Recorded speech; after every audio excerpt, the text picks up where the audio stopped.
অন্তর্বর্তীকালীন সরকারের যুব ও ক্রীড়া মন্ত্রণালয়ের দায়িত্ব পেয়েছেন বৈষম্য বিরোধী আন্দোলনের অন্যতম সমন্বয়ক আসেফ মাহমুদ।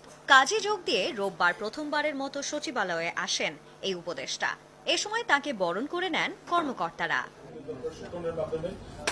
প্রথম দিনের বৈঠকে গুরুত্ব পায় তিনটি বিষয়।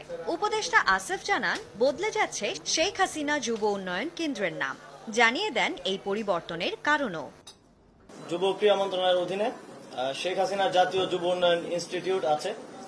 আমরা এটার নাম পরিবর্তন করতে চাই, যেহেতু বাংলাদেশে একটা ম্যাসাকারের সাথে শেখ হাসিনার নাম জড়িত আছে এবং হাজার সহস্র ছাত্র জনতা মারা গিয়েছে।